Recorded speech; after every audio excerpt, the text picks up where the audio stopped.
Tonight, the government says the majority of British people will be disappointed by the court ruling blocking asylum seekers being sent to Rwanda. Are they right? Well, our audience here in Exeter will tell us.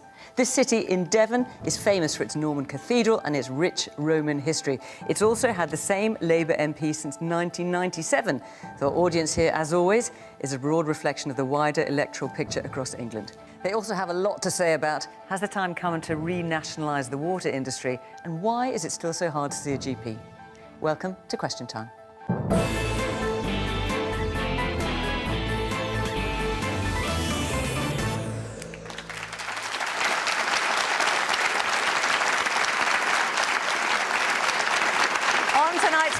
From the government, Helen Whately. She is a health minister with special responsibility for social care. It's her second stint in the role, having served in that position during the COVID pandemic. For Labour, Dr. Rosena Allin-Khan. She's in the shadow cabinet where she has the mental health brief. She's been an MP for Tooting in London since 2016 and is also an accident and emergency doctor. Mhairi Black is deputy leader of the Scottish National Party's 45 MPs at Westminster. 8 years ago, aged just 20 and still at university, she was elected as an MP for Paisley and Renfrewshire South. Dear Chakravarty is the Brexit editor at the Daily Telegraph. In a past life, she was political director for the Taxpayers Alliance, who campaigned for a low-tax society. She's also a singer of Bengali music and has released 2 albums. And the celebrity chef Hugh Fearnley-Whittingstall has made a career in food, cooking it, writing about it, campaigning about it. He's authored dozens of books and fronted countless TV shows and documentaries about cooking, conservation and public health.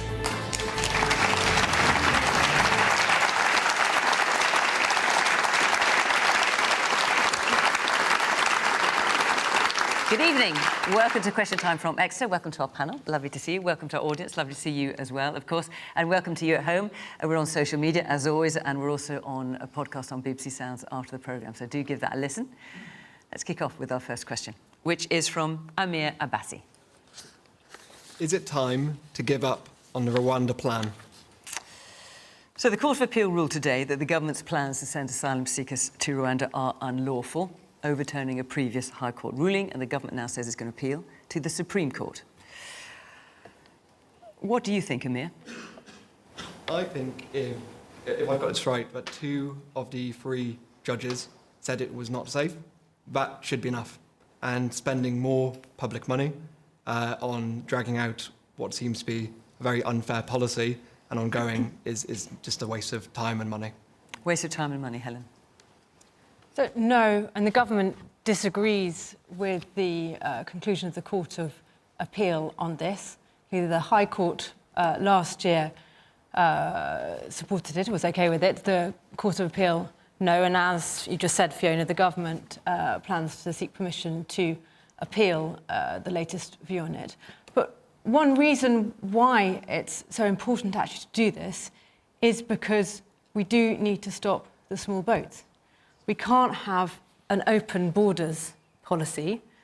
Last year, 45,000 people came to the UK in small boats, on the one hand risking their lives as they did so, on the other hand putting huge pressure on, putting pressure on the UK. We know that, for instance, it's costing us £6 million a day to house those asylum seekers. How much are legal cases costing, I'm interested, do you know? Oh, so something we know, actually, from one of the latest reports the case is going to the High Court and the Court of Appeal. That I don't have the cost for, but one of the reports that's just come out on this is that if we don't do something about this, by the end of 2026, it's going to be costing the country £11 billion a year.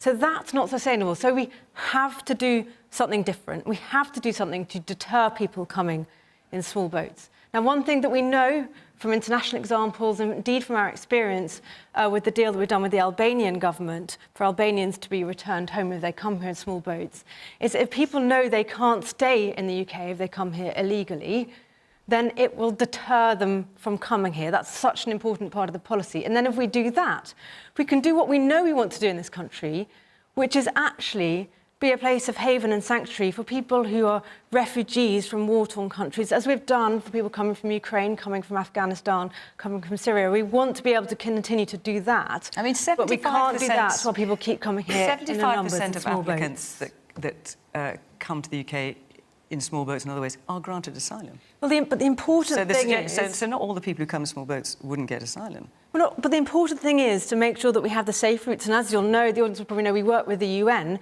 to provide safe routes to come here. But what we just can't continue to have, and as we know, we did have so many people coming here from Albania until we came to the agreement with the government of Albania that they should return home, which has reduced people coming here to Albania in small boats by 90%. So it does really make a difference. And just think, if I expect we're going to talk about the NHS this evening, NHS, schools, housing, all of that. If this number of people keep coming here to the UK through this route, I just don't see that as being sustainable, so we need to do something about it. Mhairi, you were shaking your head all the way through. Absolutely. I think that it's...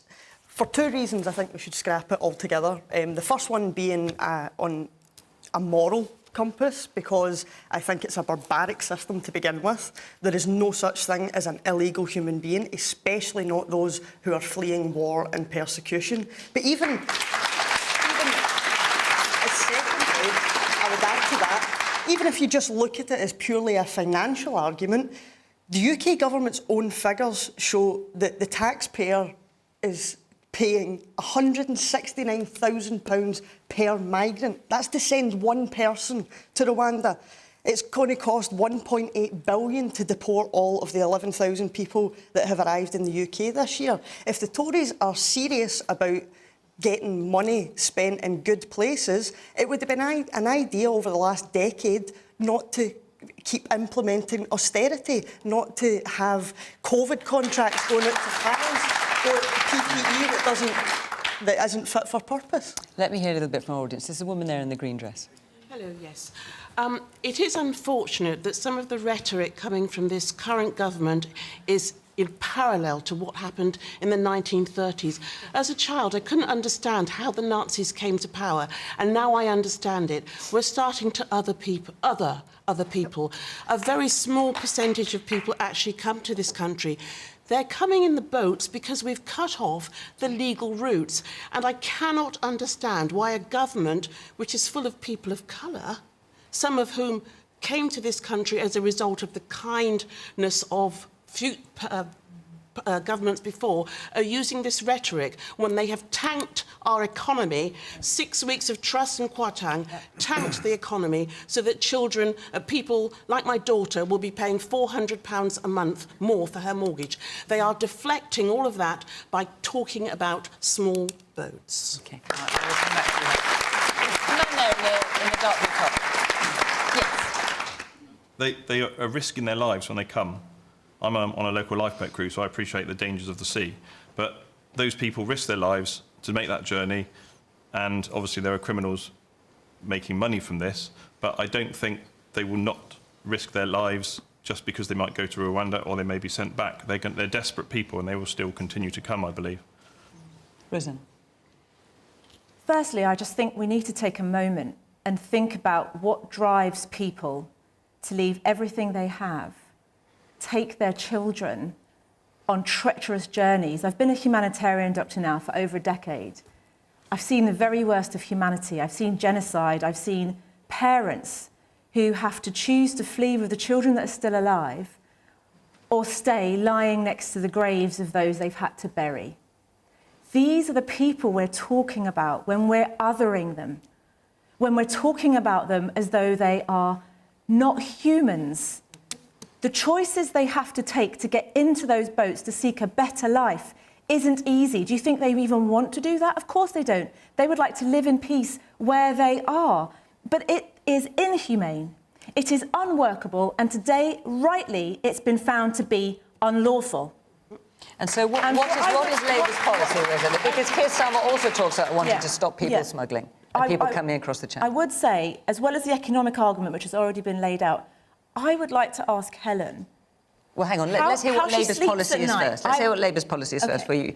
But I would like to know how she sleeps at night with Helen, I will let you to Rwanda on a plane. I will let you answer that in a minute. But let's just hear about Labour's policy since we have you here. Yeah. Keir Starmer says he also wants to break the people smuggling, stop people coming across in boats because it's so dangerous. What would Labour do instead? Would you let more people in different ways? What's your plan? Firstly, we have to tackle the criminal gangs. I've met people who have been coming over in boats that have been deliberately half filled with fuel, so that they have to turn back to France to pay more money to make an attempt again. We absolutely have to tackle the criminal gangs. But how do you do that? That's not easy. Which Labour have a border force plan for. Also, they would clear the backlog. This government is living in backlog Britain, where most asylum claims haven't been dealt with and people are living in inhumane conditions, women and children in hotels that are not fit for rats. That is what we're looking at. We would also reform legal routes, as the lady already mentioned, and stop gangs exploiting people who are fleeing the very, very worst of humanity. OK. Let's hear from the man at the back. I'm trying to see you there. Yes, with the glasses. Yes, right at the very back of the front row. Yes. Yeah, it's a complete myth that the public sector is being blocked by migrants. It's the migrants that I work for the NHS, and it's the migrants that run the NHS and have done since it started in 1948. So we actually need more staff in the NHS at the moment. And the man with the glasses there in the green sweater, yes. It seems to me that it's got to be time to ditch the Rwanda plan, because it's going to cost the government hundreds of thousands of pounds of taxpayers' money, both, as Mhairi said, per asylum seeker, and also to legally do the scheme. And the government puts about a lot of this rhetoric that if you don't support the scheme, you want people smugglers to thrive. Yep. But I think we all recognise we don't want people smugglers to thrive.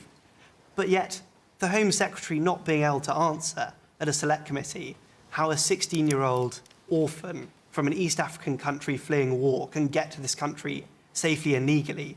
You need to put those things in place before you deal with the boats issue. Because currently, this is the only option that people have, is to come across on small boats. And the government looks as if it's punishing those in desperate situations. OK. Yeah, I mean, my feelings about this have been very well expressed by the audience so far and by Rosena and Mhairi, but I was flabbergasted to hear Suella Braverman say today that she thinks most Britons are disappointed by this decision. Rubbish. I'm absolutely sure that most people in this room are delighted by this decision. There's a Somali-British poet called Warsan Shire who said in a line of poetry, "No one puts a child in a boat unless the water is safer than the land."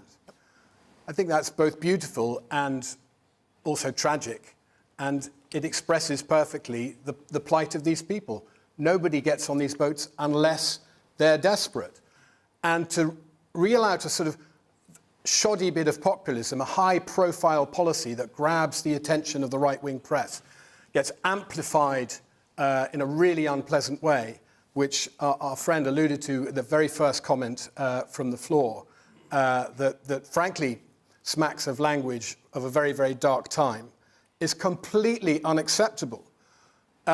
It also means, of course, that one of Rishi Sunak's 5 pledges is going down. Perhaps that leaves room for another pledge on something that we really care about, which he hasn't yet made any pledge about to deliver, and that's our climate. But we may get to that a little bit later. OK. So, look, in the interest of balance, I'm just going to ask, is there anyone here who supports the Rwanda policy and who wants to speak up? Because we have a lot of Conservative voters here in the audience.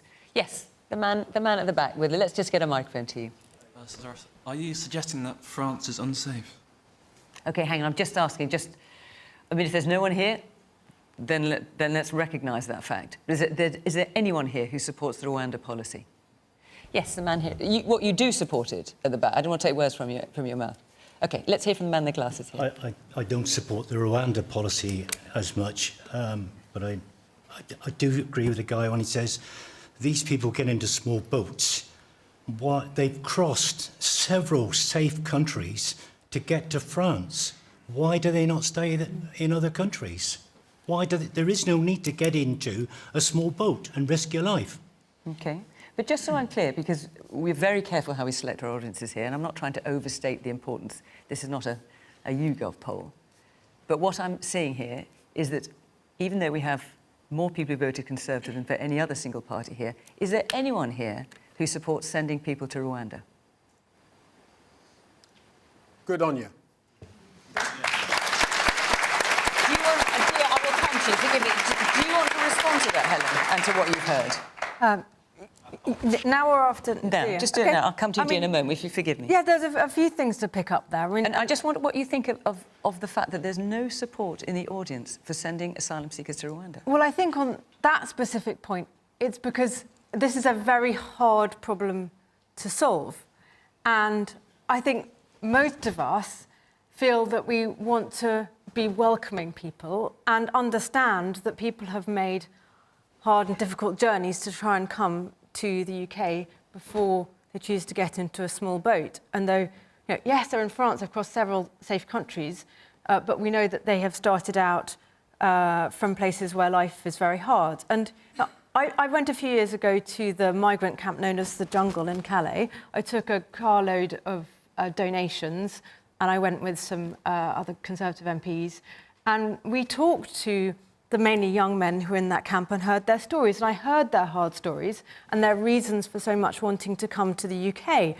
And so, I heard those stories directly, but it doesn't mean that it's morally right to continue a situation where we have people risking their lives in small boats and paying people smugglers to do that. We have to do something different to deter that.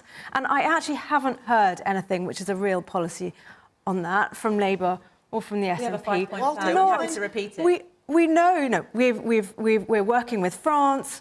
We've got the deal with Albania. We're investing in the border. We're investing in other ways to do it.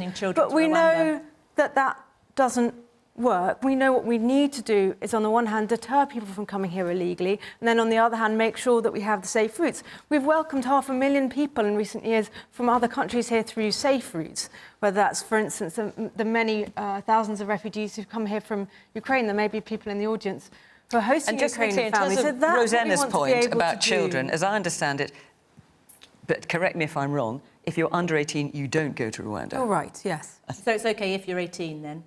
You fled war, you fled genocide. I'm just making the point that if you're a child, you don't go to Rwanda. I'm not suggesting any of these things are easy. When you're 18, well, that's OK. I just don't think that any of these things are easy, but I think you have It's inhumane, you have to make difficult... That is what being a government is about. It's about making difficult decisions. And it's now unlawful. 11 billion if you want to talk about the economics. Let's bring Dia. You've been very patient, forgive me. Not at all. No, I'm happy to listen. This policy, I don't think is going to work. So I think it's actually been quite lucky for Rishi Sunak that the court has just struck it down, because now he can say, we tried, but it wasn't going to work, and it's not my fault. The court has just struck it down. It was never going to work. How was it ever going to work? All the process involved in it, all the money involved in it. We keep hearing about the what is it that you said? 169,000. That is actually the gross amount, but it's something like 69,000 per person, I think, which is also a huge amount of money. But this was never, ever going to work. You say that what? Because you thought it was never going to get through the courts? Oh, it was never going to... Well, if it ever went through the courts, people who are coming here, even if they're not desperate, because I don't think a lot of them will be fleeing war-torn societies, but a lot of them will be coming from extremely volatile and extremely insecure societies. I'm one of them. I didn't come here as a refugee, but I'm definitely a first-generation immigrant. And when you are coming from societies where you have no job security, where if you go outside, you may or may not come back home, you have a very different sense of life there. Everything is very insecure. You can get on those boats, even from a country like France, and come to the country where you think you and your family would have the best chance. And that's what actually makes me very proud of being a Brit as well, despite what the lady over there just said, because despite whatever the people think the rhetoric is, despite whatever people think how difficult it can be for some migrants at times, we are still the best country for migrants, for ethnic minorities to come in and settle in. And we see that when we do surveys. I've certainly voted with my feet. I certainly wouldn't live anywhere else other than here. And what this gentleman says is very interesting, because you said, sir, you work as a life... Right. So in international terms, the only place where a sort of keeping illegal immigrants out has worked in Australia, where I think the policy was to just send the boats back. Now, well, they went to a particular island, but they also did send the boats back, and that meant that there was inevitably a risk of some of those boats drowning. we live in a country where people like this gentleman would probably not allow a boat to drown when he sees that happening in front of his eyes. So we've got a very different culture. So if you say that we can just do one thing and send the boats back, that's just not going to work for our country. But also, Rwanda's not going to work for our country. I don't know what the solution is, but I'm very interested to see how opposed to this Rosena is, because in a few months' time, I think it's very likely that Labour's going to be in power, and Rosena might have to come back and defend a policy very similar to that, because this... I'll make it very clear for you, I will never defend a policy anything like that. Because this is not going to go away, and this is not going to be just the Conservatives' headache. It will come back to haunt the next government as well. All right. OK. I'm going to move on. I want to get through some more questions. We've just got one more programme I want to tell you before the summer break. We will be in Fleetwood in Lancashire. So if you want to come along, just follow the instructions on the screen. Fleetwood in Lancashire. Come and be part of our audience. We'd love to see you. OK, let's take our second question. From Caroline Leach. Hello there. With Thames Water on the brink of collapse, is it time our water companies were taken back into public ownership?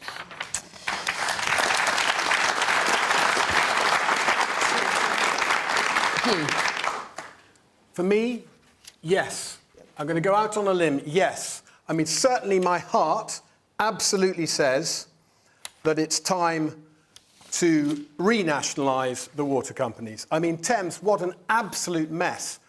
I think what's been incredibly shocking is just to understand, as it started to spill out over the months, but then particularly in the last 24 hours with Thames, the incredibly cynical business model that these privatised water companies are operating on.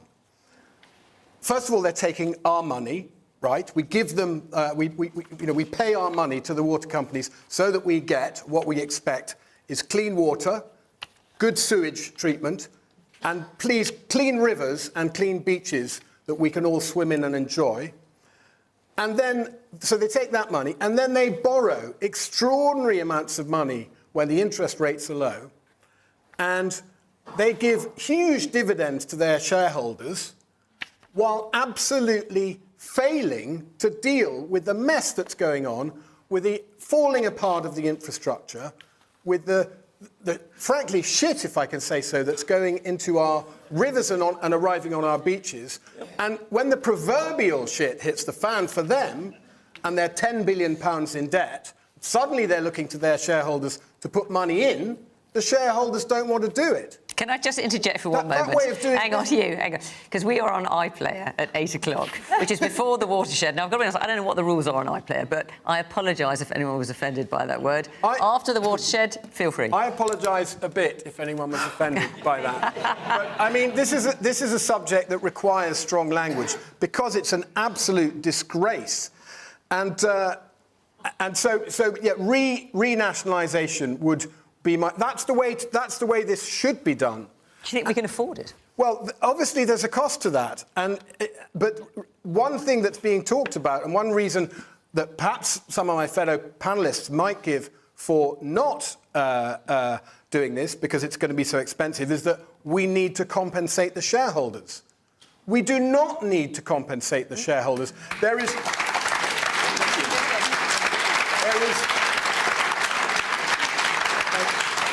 There is legal precedent. Northern Rock is an interesting example of that. But lawyers have been... There is legal precedent that says the shareholders have had their shot at this company at making profits out of it. It's failed them. We do not need to compensate them. We shouldn't spend... I mean, don't forget some of those shareholders. For example, one of them is University Lecturers' Pension Fund. So you're not worried about them? Well, they make their decisions about where they put their money, and they take the consequences of what happens to that business. Helen? What is going to happen about Thames Water? Well, I can't go into Thames Water specifically.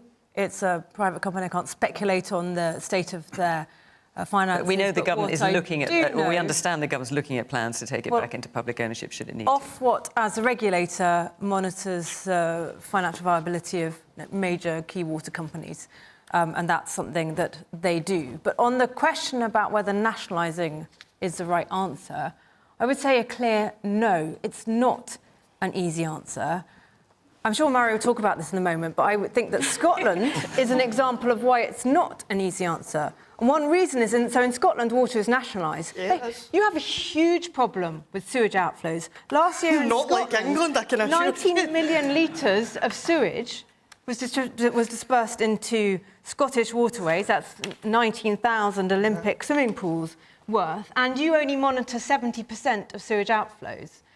So in England, the government is acting on this. Now, I don't accept the situation that we have at the moment at all. I don't want to see pollution and sewage going into our waterways. Do you think the privatisation model has failed? Is pretty much a coastal constituency, so I'm also not happy with it locally. You know, my kids swim in the sea with me. Not happy with dirty water. So do you think this model of ownership has failed? So I think what we have... So no, I think what we have at the moment is the consequences, clearly, of a combination of a Victorian infrastructure and the changes to rainfall and housing and things that have got us to the situation. The other thing that's changed is we are monitoring. So when, in 2010, when Labour left office, only 7% of outflows were monitored. Nobody really knew very much about the problem. Now, under a Conservative government, 90% of outflows are being monitored. And by the end of this year, 100% of outflows will be monitored. So we will really be monitoring the problem. Clearly, monitoring is one reason why we know about it. We have legislated to require the water companies to fix this, to invest £56 billion over the next 25 years to fix this. So it's going to take... Because I remember you coming on Question Time before making this point. It's going to take 25 years to fix. So we know that you can't do it overnight. I believe this, in fact, Labour's policy is to stop it right away. Estimated cost around 600 billion. How you would do that, it also involves, unfortunately, sewage going into people's homes. So that is not the right answer. Okay. But we are taking action.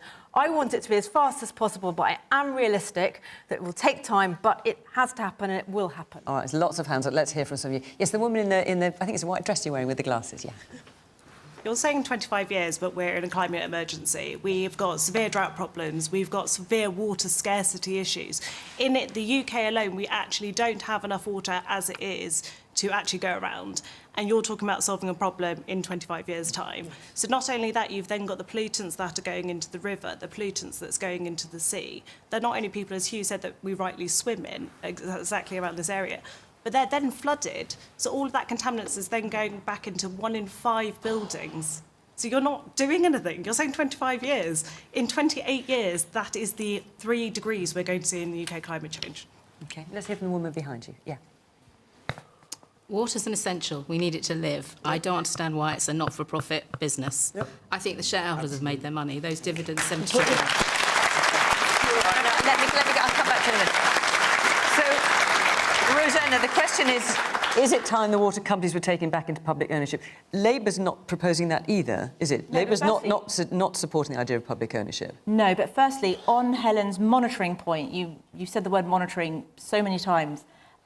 If you're monitoring very closely, then you know that in the River Exe, just last year alone, there were 488 raw sewage dumps. Yep. That equates to 50 days of the year. Of course, under a Labour government, you wouldn't have known that because you guys weren't monitoring. Told you that? Yeah, so the monitoring is what tells us under your government we wouldn't have known. Labour believe in value for money and not punishing the bill payers. And actually, we shouldn't be letting water companies off the hook to walk away with £72 billion in their back pocket while our children are having to literally swim in sewage. So what Labour believe is that we should, we back Ofwat's call to link pay to performance. So if you're a company that is putting, quite frankly, sewage in people's rivers, streams and in the sea, the price to fix that should come out of the dividends. It shouldn't come out of the taxpayers' pocket. And I'm just going to finish. I'm going to finish my point. Because we also support Ofwat's ability to cap bills. Labour fully believe that the taxpayer should not foot the bill for the government's failings to be asleep at the wheel. So we have legislated to link bonuses and dividends to performance. We've legislated for that. Now, the other day, there was a vote on whether there should be unlimited fines, which my party voted for, and you guys abstained. So how did you not know that everything was going to fall apart in terms of water this week, if you were monitoring so closely? So when it comes to the issues of these water companies being loaded with debt, for example, is there anything Labour suggesting about that? The water companies being loaded with debt. As we know, when the water companies were privatised 30 years ago, there was no debt. Now there are many, many billion pounds worth of debt. And that's part of the problem, as we're all finding out now. Well, the shareholders seem to be profiting just fine at the moment and doing perfectly well. £72 billion. No, for sure. So I just wonder what Labour's plan is for that. Basically, we're calling on the government to get around the table and fix this. People are... Did you back our cost of living crisis? I'm pretty sure you didn't. People living in a cost of living crisis.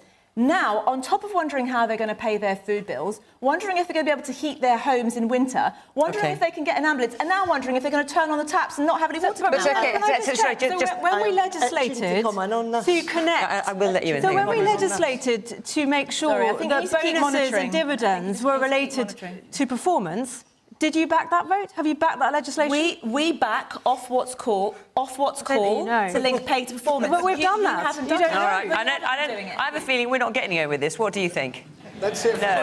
OK, Mhairi. Sorry. Well, I've got a couple of points to make after that. So, hold on. The first thing is I spoke recently about a cost of greed crisis.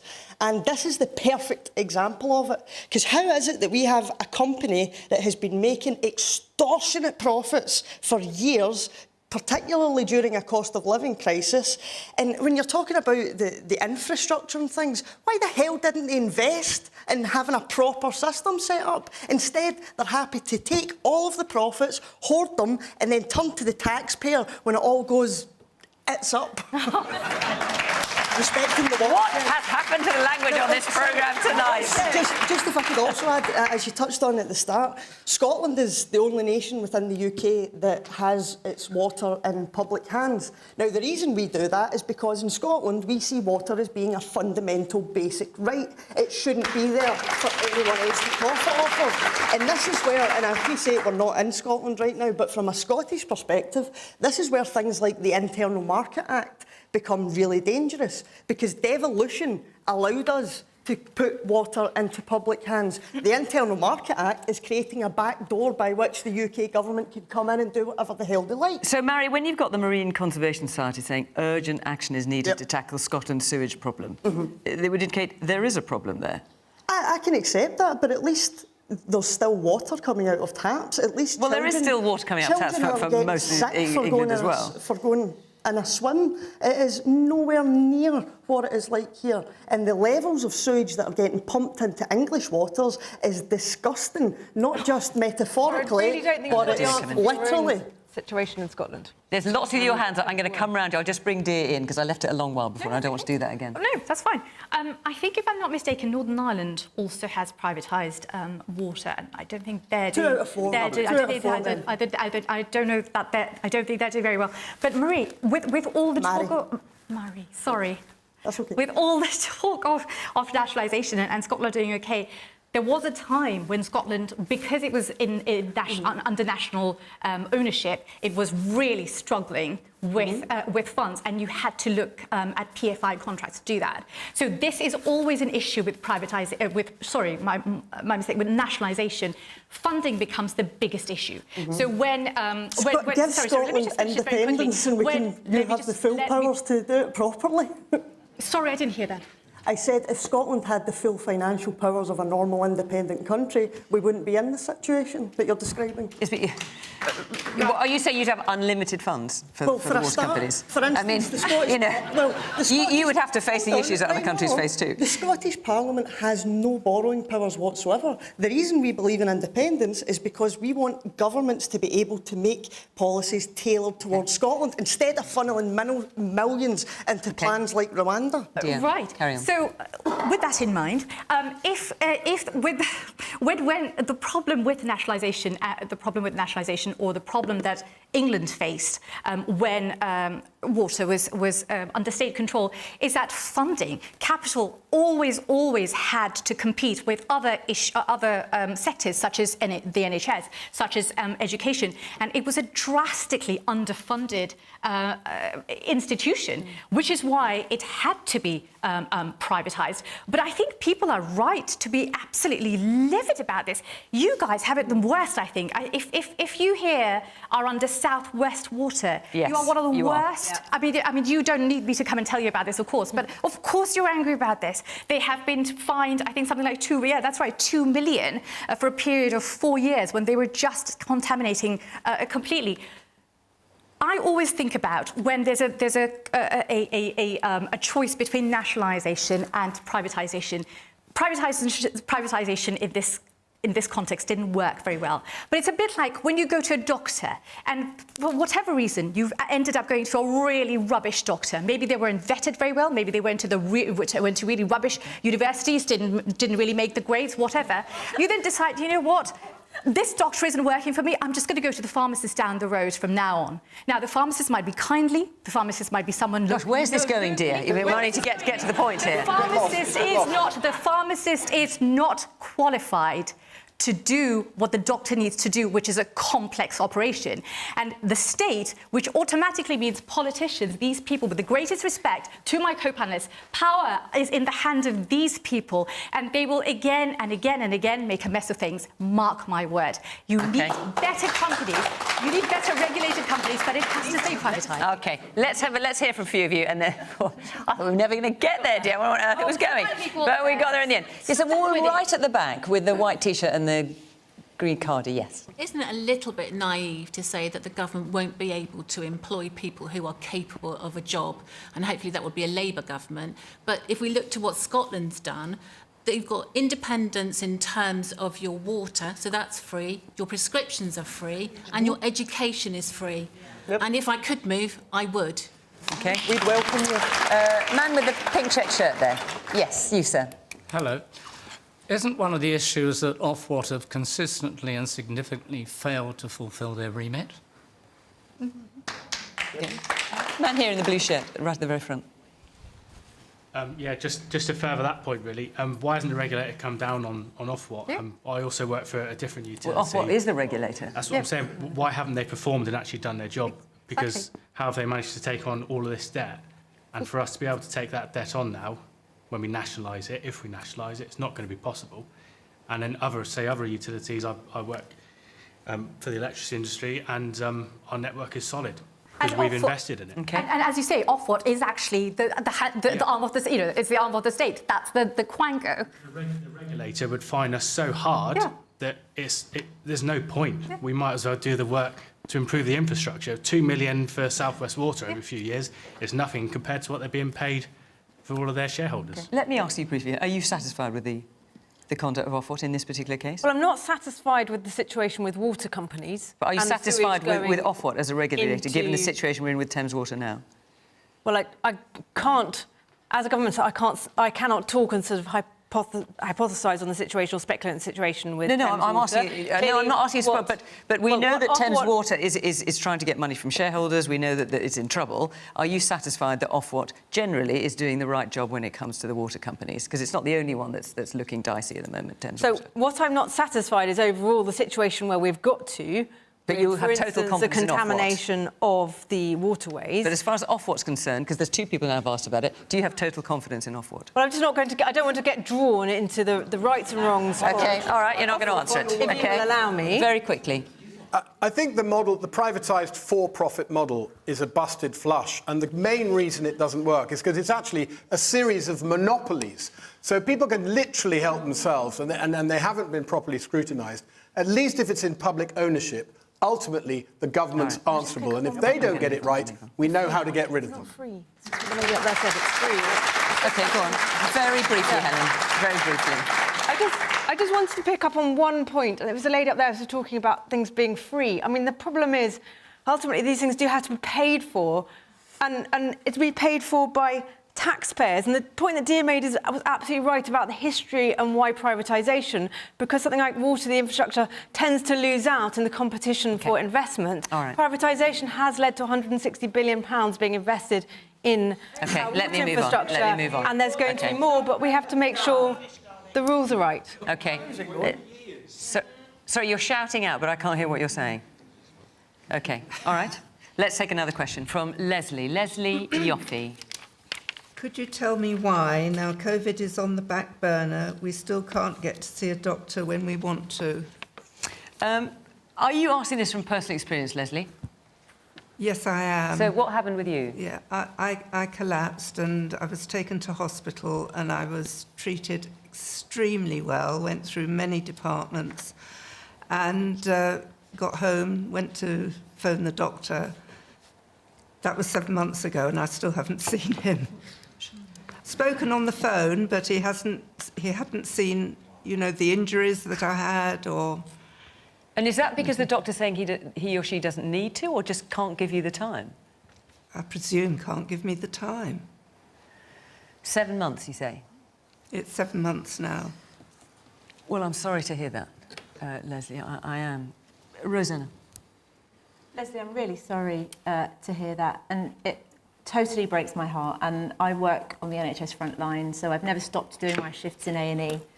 And when I go and do my shifts, I hear the same stories echoed. And I hear people who've been unable to get the help and support that they need, and I meet patients.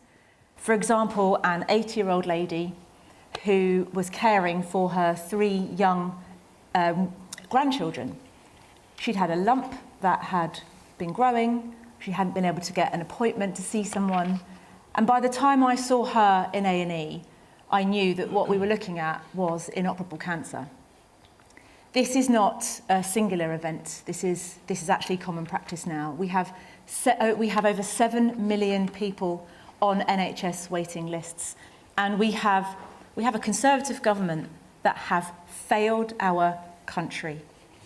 It is not okay that when I show up to an A&E shift and I'm doing a paediatric A&E shift, that there are children who've been in mental health crisis in the department for 3 days because there's nowhere to go. It is not okay that there is a death rate associated with people not being able to get an ambulance when they need one. And it is not okay that people are needlessly dying because they cannot get the help that they need. That has happened on this Conservative government watch. And Labour have a plan to grow the workforce. We will double the number of medical school places. We will recruit thousands and thousands of new nurses and midwives. And we will make sure that mental health gets the fair treatment it deserves, and it's no longer the Cinderella service of the NHS. And for people like Leslie, and I expect she's not the only one in the audience who's not managed to see a GP as quickly as they would like, the workforce plan, which is many in the NHS are calling for, is going to take time, obviously. Yeah, it will. So in the next...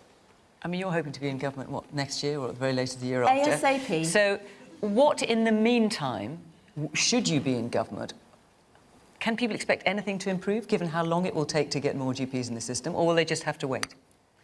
Well, we have got record waiting lists, and we have a Conservative government that didn't deliver on their manifesto pledge in 2010 to grow more GPs. Well, we have a fully costed workforce plan, and I can tell you exactly what it is. But the point I'm making is that will just take time. Obviously, of course, it will take time. Naturally. So in the meantime, if in the next year or two, at the very least, or the first couple of years, should Labour be in power, honestly, should people expect that actually not that much is going to change until these new GPs and all the rest of it, should this happen, get trained up? Or is there anything people can expect to actually get better in the short term? So that is realistically. That is an absolutely fair question.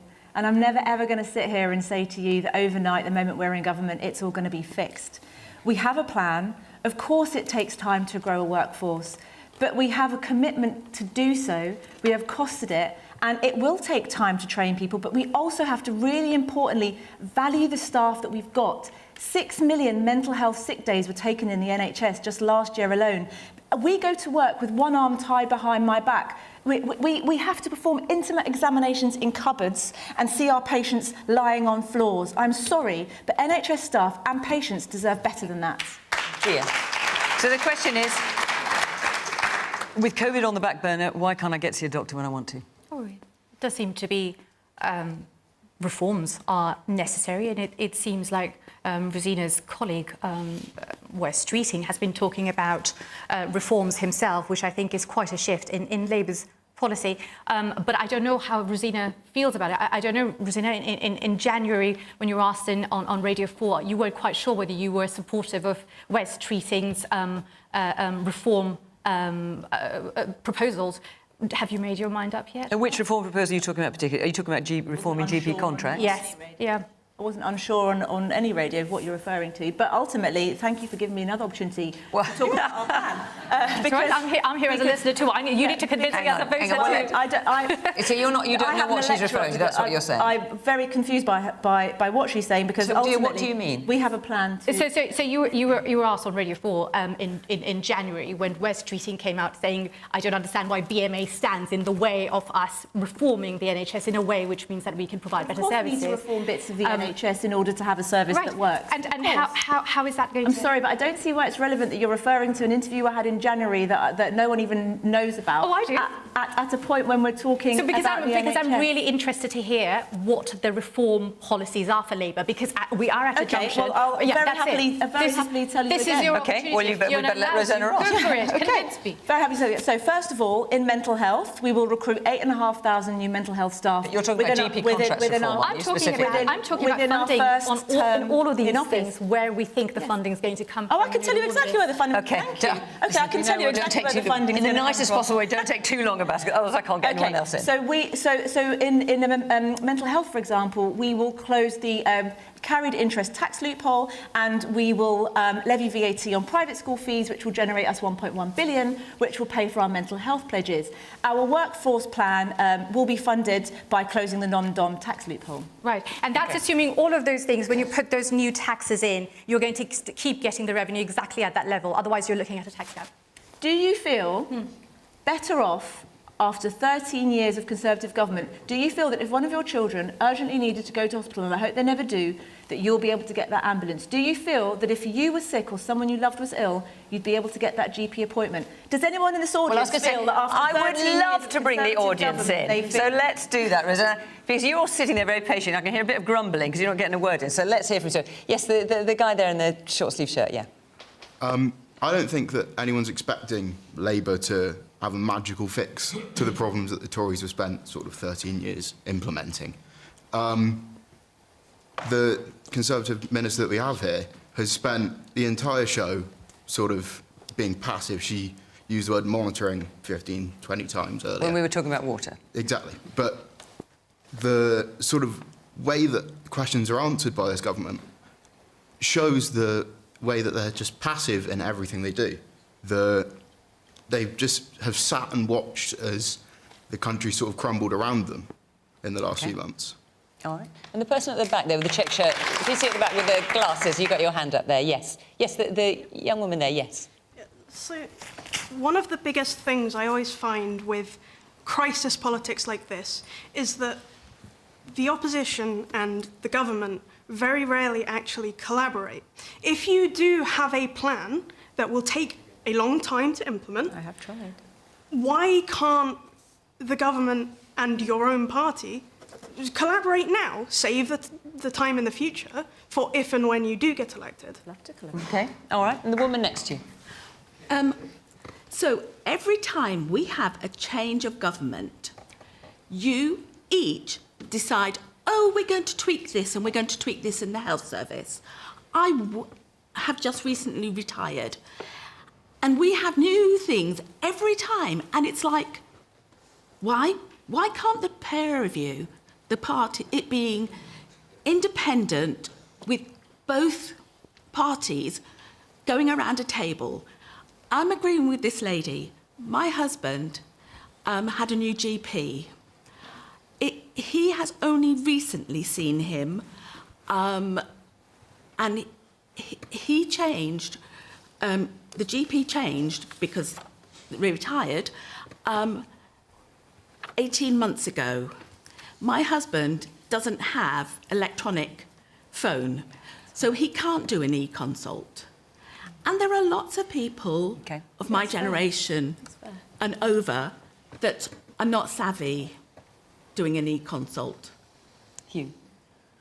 So there is one huge spectre, one particular disease that is causing so much trouble for the NHS that if any government doesn't take it super seriously and have a specific plan to reduce its influence on the population, they'll never sort out the NHS. And that problem is type 2 diabetes, which is caused largely by our life choices and most of all by the diets we choose. Now, there was a point when this government almost had it in their sights. They had a list of policies. They consulted with some really good NGOs. The work team around Jamie Oliver did some fantastic work on this. Last year, Henry Dimbleby put out a brilliant report showing the way for a healthier population, suggesting policies like expanding the sugar tax and restricting junk food advertising, especially to kids, and getting much more transparency from the big food companies on actually the balance of ingredients in their food. We need more fibre in our diets, we need more fresh fruit and vegetables. And we need policy drivers from government to make this happen. There was a moment when Boris Johnson, partly because of his own brush with COVID, and which was for him genuinely a near-death experience, made the association between his own physical shape and the closeness of his brush with death. And he came very close to rolling out this policy. But unfortunately, we've rolled back into this right-wing ideology that we cannot help our population live healthy lives. We cannot show them the way. We're not allowed to educate them or direct their choices in the right direction. Well, unfortunately, at the moment, all our choices are being directed in the wrong direction by big business, by incredibly powerful advertising, and by a food sector that's completely out of control. And we need to get a grip on that, or we'll never get a grip on the health of the nation. OK. Right. Helen, let me bring back the question. Why can we still not get to see a doctor when we want to, Leslie is asking. Yes, Leslie hasn't seen her doctor for 7 months. I'm shocked and I'm really worried by that, Leslie. That is not how it should be. And I care enormously about you and everyone else being able to get the healthcare that they need. The reason I'm even involved in politics is because I come from a family of doctors and nurses and wanted the NHS to be better. That's what got me involved. So what's gone wrong then? So what's happened there? So you said, Leslie, about the pandemic's over. One of the problems there is the pandemic had a huge impact on our health service because so much of normal healthcare stopped to look after people with COVID, or because people were very worried and weren't able to come and get the treatment or diagnosis they usually would because of the risk of catching COVID. So one thing we have is the backlogs of people waiting because they didn't get the care that they would normally have done because of the pandemic. And that is taking time to bring down. So that's one of the reasons why it's hard to get the healthcare that you want at the moment. It still shouldn't be as you've experienced.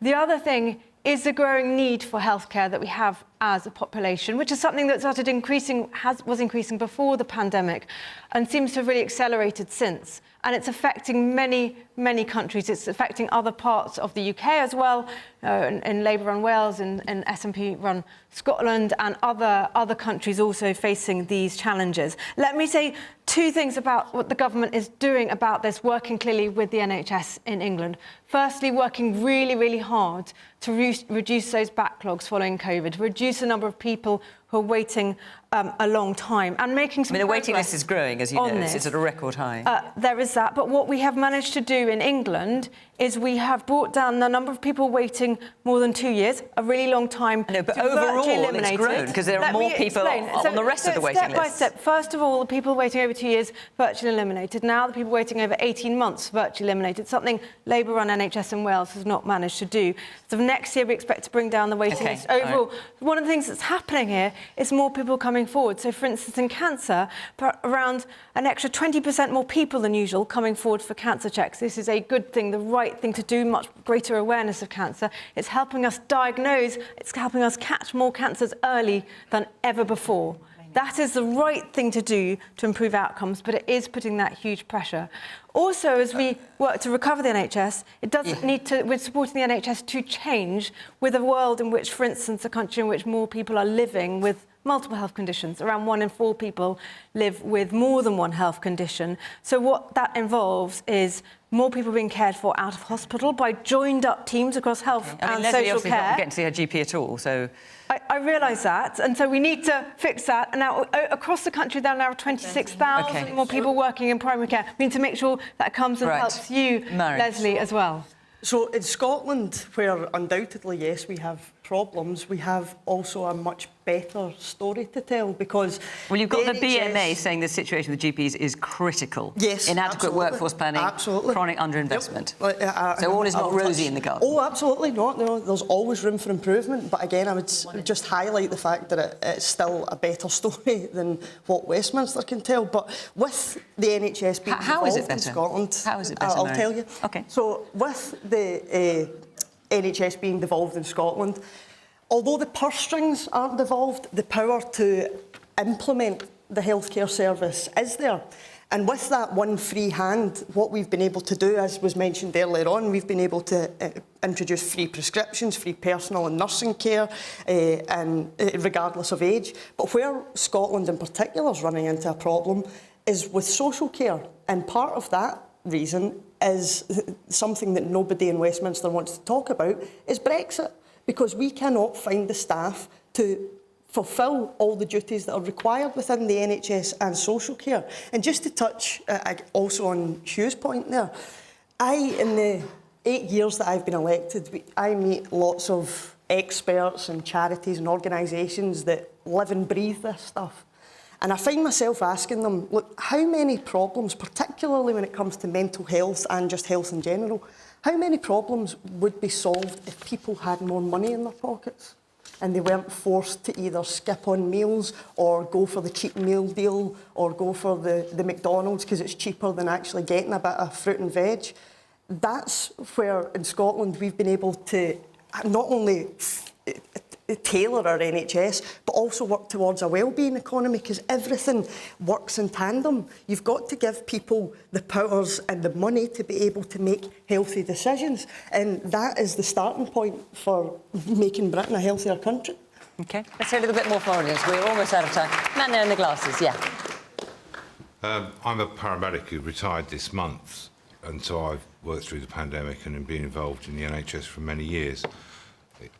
Interestingly, we've just been talking about the failure of privatisation in the water industry.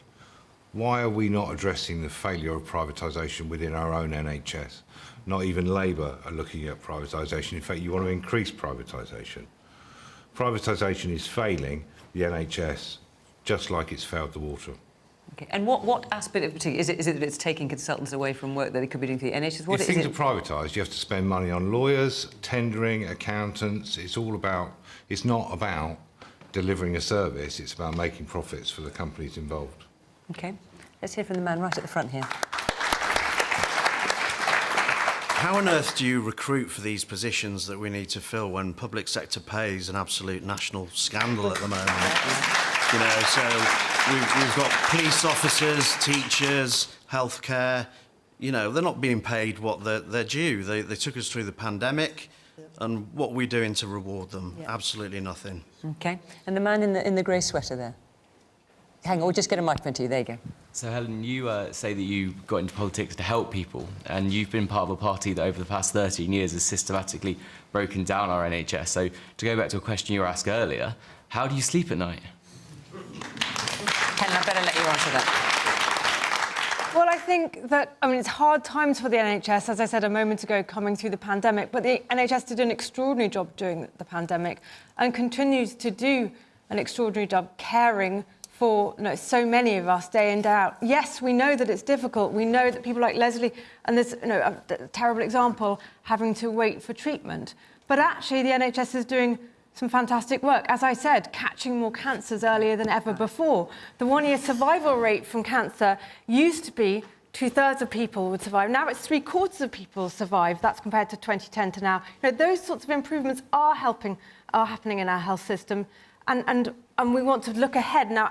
Very soon, Helen, we're going to be announcing our long-term workforce plan. That's coming tomorrow, isn't it? That's what we're being told.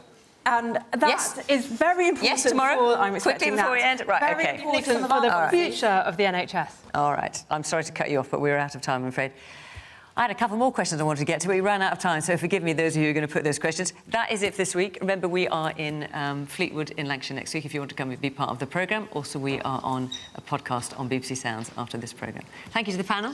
Thank you to all of you for coming in here at Exeter University. Great to see you. And, of course, thank you at home for watching. Till next week, bye-bye.